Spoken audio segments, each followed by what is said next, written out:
Michael Torres couldn't remember the last time he wasn't tired. Not the regular kind of tired that a good night's sleep could fix. This was something deeper, something that had settled into his bones years ago and never left. He sat in his truck in the parking lot of Harrison Manufacturing, staring at the dashboard clock, 6:47 a.m. His shift didn't start until 7, but he always arrived early. 13 minutes of silence before the machines started roaring. 13 minutes to drink his coffee and pretend that everything was fine. Michael was 34 years old, but most days he felt like 60. He worked the morning shift at the factory, 7 a.m.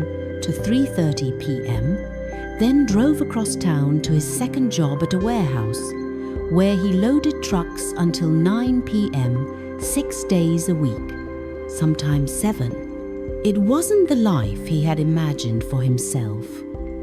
But life rarely asks what you imagine. Michael's wife, Elena, had died 4 years ago.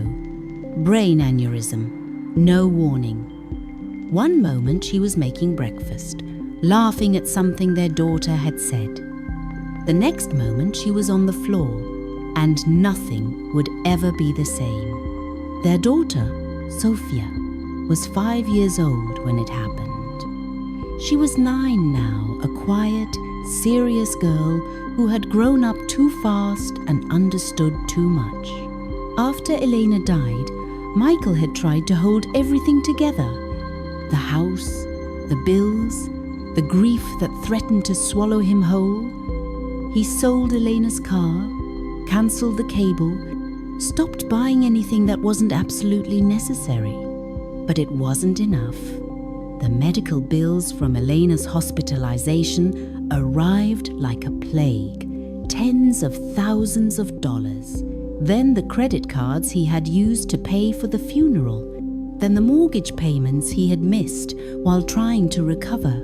Debt piled on debt until Michael couldn't see the sky anymore. So he got a second job. Then he started working weekends. He did whatever it took to keep the lights on and food on the table. But something had to give. And what gave was everything else. The house that Elena had loved was falling apart. The gutters were clogged. The paint was peeling. The backyard where Sophia used to play was overgrown with weeds because Michael didn't have time to mow it. Inside was worse. Dishes piled in the sink because he was too exhausted to wash them. Laundry mountains in the corner because folding clothes felt like climbing Everest. Dust everywhere because who has time to dust when you're working 80 hours a week just to survive?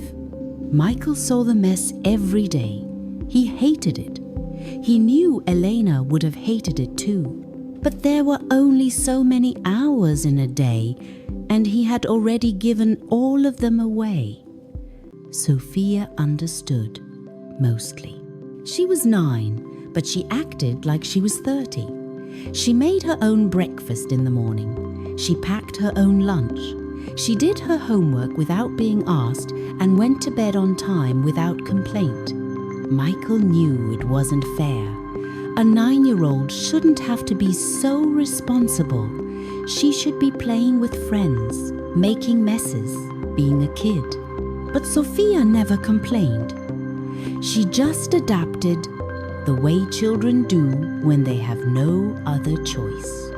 Every night, when Michael finally got home at 9:30, Sophia would be waiting for him on the couch. She'd pretend to be watching TV, but he knew she was really waiting to make sure he came home safe. They would sit together for a few minutes, and Michael would ask about her day. She would give him the short version. School was fine, homework was done, she ate the leftovers in the fridge. Then she would go to bed, and Michael would sit alone in the messy living room, too tired to clean, too tired to move, too tired to do anything but exist. This was his life now, and he had accepted that it might always be. On a Tuesday in October, something unusual happened. Michael's supervisor at the factory called him into the office at 1:30 p.m. "Torres, you've been pulling doubles for months. You look like death warmed over." Michael stood stiffly, unsure where this was going. "I'm fine, sir. I can keep working." "I know you can. That's not the point." The supervisor sighed. "Look, I'm not supposed to do this, but go home. Take the rest of the day off. Paid." "Sir, don't argue with me. You've got more overtime banked than anyone in this building. Take a few hours, see your kid, eat a real meal, come back tomorrow." Michael wanted to protest. Every hour he didn't work was money he didn't make. But something in the supervisor's expression stopped him. "Okay, thank you." He walked out of the factory at 2 p.m., feeling strange. He couldn't remember the last time he had left work early. He couldn't remember the last time he had been home before 9:30 p.m. Sophia wouldn't be home from school until 3:30. He had 90 minutes to himself. The thought was almost disorienting. Michael drove home slowly, not sure what to do with the unexpected freedom. Maybe he would take a nap. Maybe he would finally tackle those dishes in the sink. Maybe he would just sit in the silence and breathe.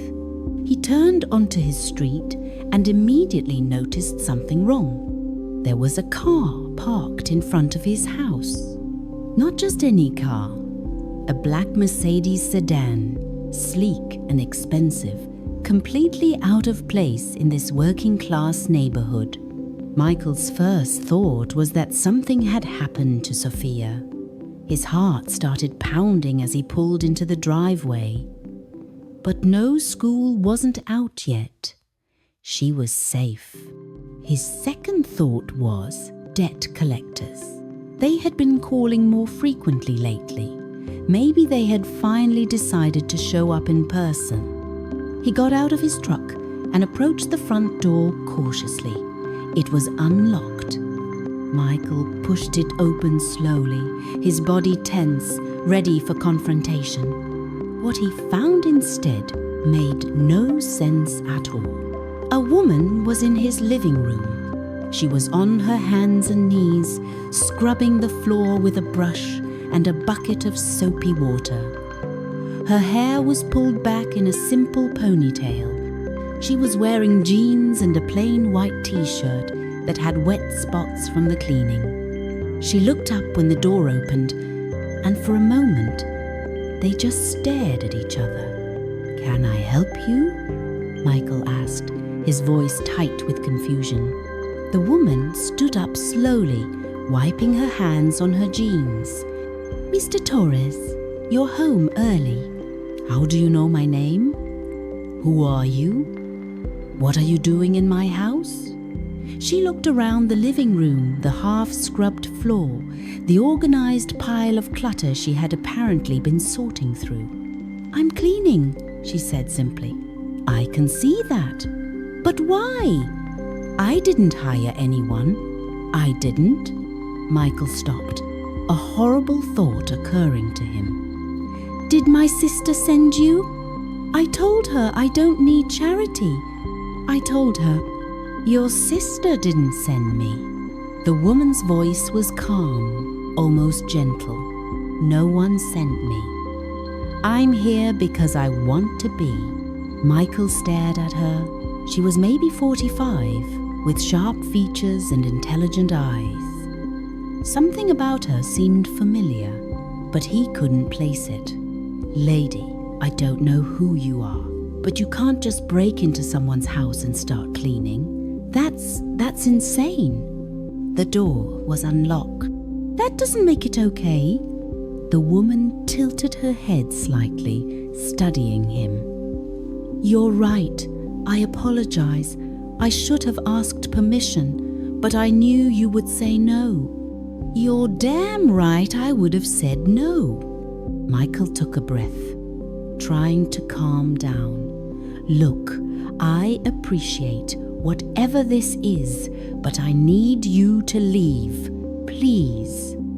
The woman didn't move. Mr. Torres, your floor hasn't been mopped in months.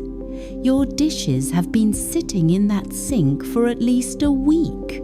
There's dust on surfaces that suggests no one has cleaned properly in a very long time. She paused. You're drowning, and you're too proud to ask for help. Michael felt heat rising to his face. Shame, anger, something in between. You don't know anything about me. I know more than you think. Michael should have made her leave. He should have called the police, or at least insisted more forcefully. This was his home, his mess, his problem. But something stopped him.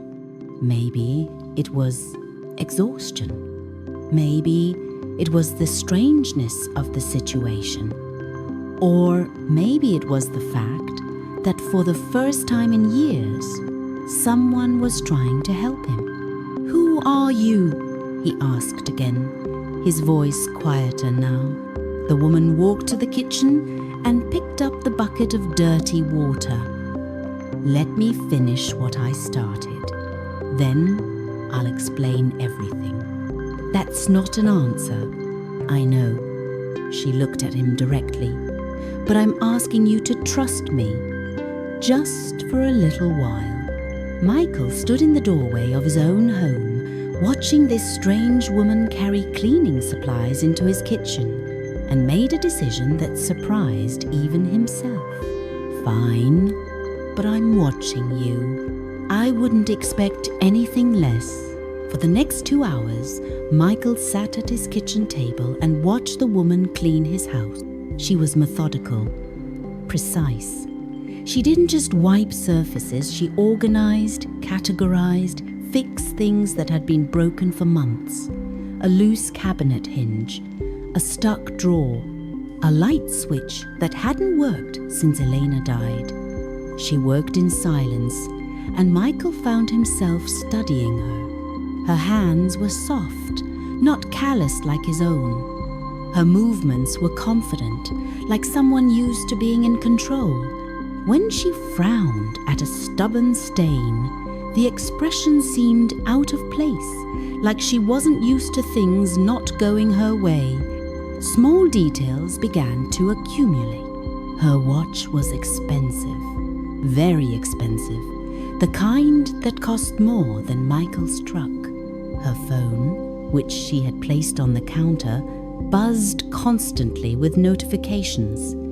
He glimpsed the screen once, a calendar packed with meetings, calls, appointments. When she bent down to scrub under the sink, her t-shirt shifted, revealing a delicate gold necklace with a pendant he recognized. It was the logo of Harrison Manufacturing. Michael felt something cold settle in his stomach.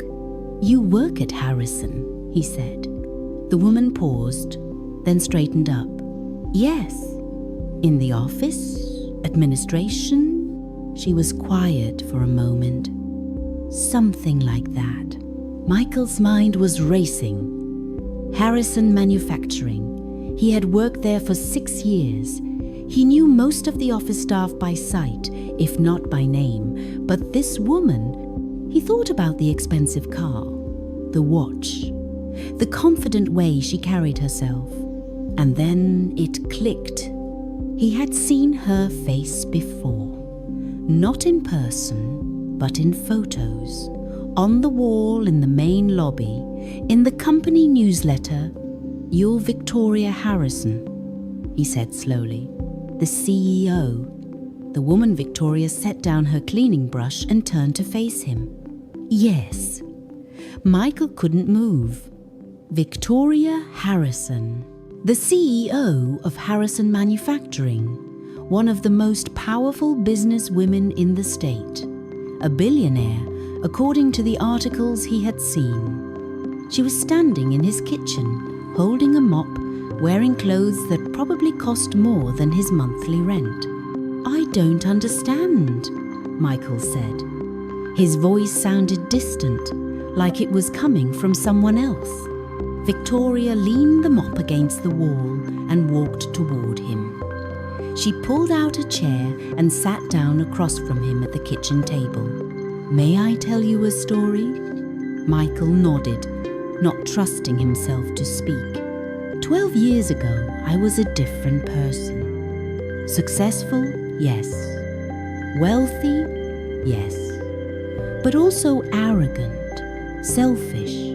I believed that money could solve any problem and that people who struggled simply hadn't worked hard enough. She folded her hands on the table. Then my husband was diagnosed with early onset Alzheimer's. He was 52 years old. Michael felt something shift in his chest. He knew what was coming. For 3 years, I watched him disappear, piece by piece, memory by memory. The man I loved became a stranger, and then he was gone. Victoria's voice remained steady, but her eyes had changed, softer, sadder. After he died, I threw myself into work, 18-hour days, 7 days a week. I convinced myself that I was honoring his legacy, building something that would last. But really, I was just running from grief, running from the silence of an empty house. She paused, and then, one day, something happened that changed everything.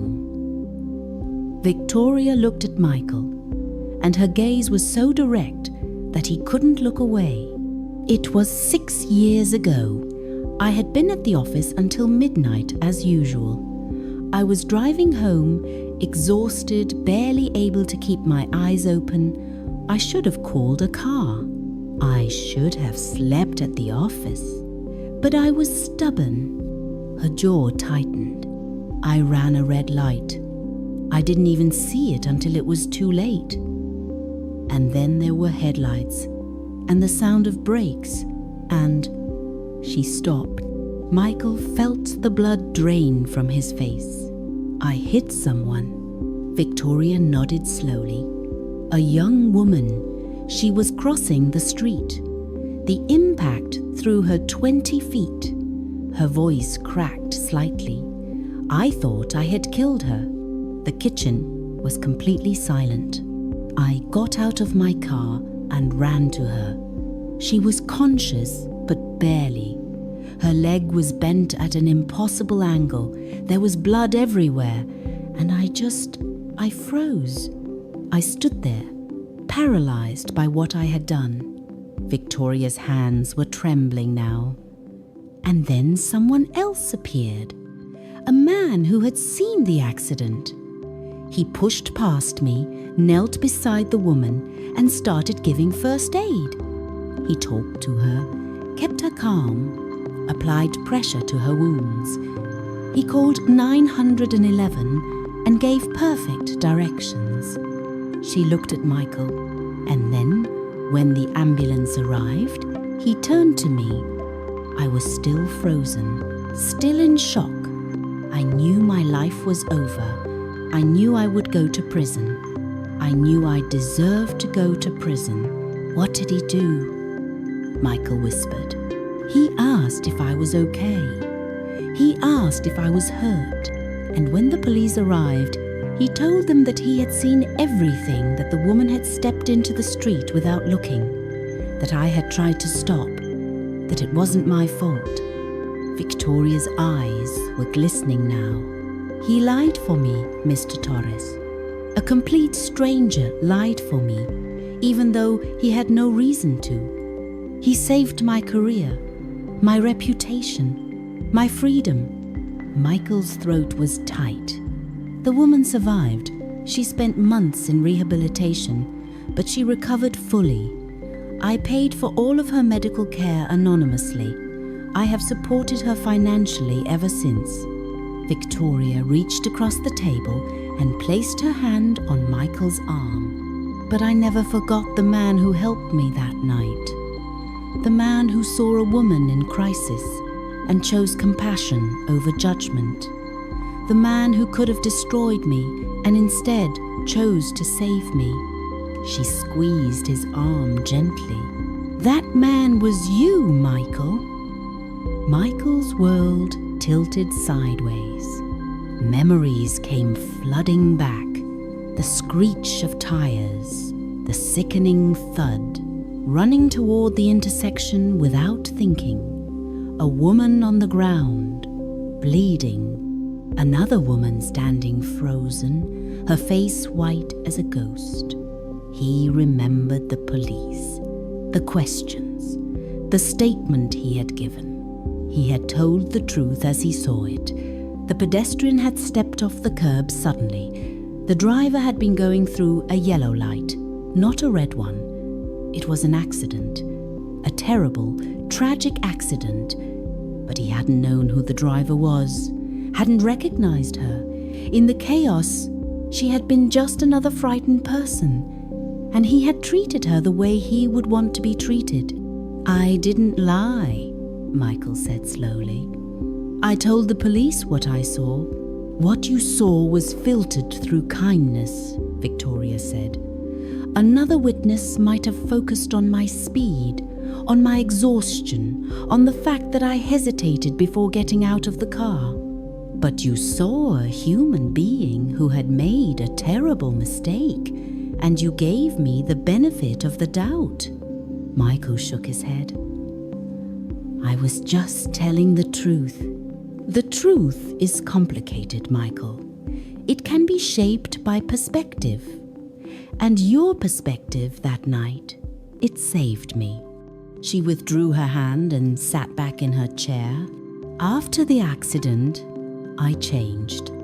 Not immediately changed, never happens immediately, but slowly I became a different person. I started working less and living more. I established a foundation to help accident victims. I tried to become someone worthy of the second chance you gave me. Victoria looked around the kitchen, clean now, organized, transformed, and I never stopped thinking about the stranger who helped me. I wanted to find you, to thank you, but I only had your name, and I wasn't sure you would even remember. So why now? Victoria was quiet for a moment. 6 months ago, I was reviewing employee files. The company was restructuring, and I was looking at personnel records. And I saw your name, Michael Torres, maintenance shift, 6 years of perfect attendance. She paused. I did some research. I learned about your wife, about your situation, about how hard you've been working just to keep your family afloat. Michael felt exposed, vulnerable, like someone had opened a window into his most private struggles. I wanted to help, Victoria continued. But I know you, Michael, not personally, but I know your type. You would never accept charity. You would never take a handout. Your pride wouldn't allow it. So you broke into my house and started cleaning. For the first time, Victoria smiled. It transformed her face, made her look younger, warmer. It was the only way I could think of to help without you being able to refuse. Michael laughed. It was a strange sound. He couldn't remember the last time he had laughed. That's insane. Probably, Victoria agreed. But I needed to do something. I needed to show you that the kindness you showed me that night, it hasn't been forgotten. It changed my life. And I want to help change yours. They sat in silence for a long moment, two strangers connected by an event neither had ever expected to discuss again. Finally, Michael spoke. I can't accept money from you. I won't. I know. And I don't want special treatment at work. I want to earn my position, same as anyone else. I know that too. Michael ran a hand through his hair, struggling to process everything. So what happens now? Victoria stood up and walked to the window.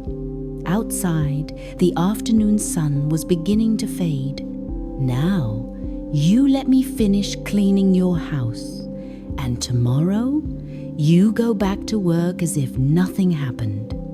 She turned to face him. But things will be different. Not because I'm giving you anything, but because I'm going to make sure you have the opportunity to earn everything you deserve. What does that mean? It means there's a position opening up in our maintenance management division. Better hours, better pay, benefits that will actually help your family. You're qualified for it, more than qualified. But you've never applied because you didn't know it existed. Michael frowned. Is this charity? It's opportunity. The same opportunity I give to anyone with your skills and work ethic. Victoria's voice was firm. You'll have to interview. You'll have to compete. I won't give you any advantages. But I will make sure the playing field is level. She walked back to the table and picked up her cleaning supplies. And in the meantime, I'm going to clean your house. Not because you need saving, but because everyone deserves help sometimes. Even people who are too proud to ask for it. Michael watched her walk back toward the living room. Mrs. Harrison, she paused. Thank you. Victoria smiled over her shoulder. Thank you, Michael, for everything. Michael got the job.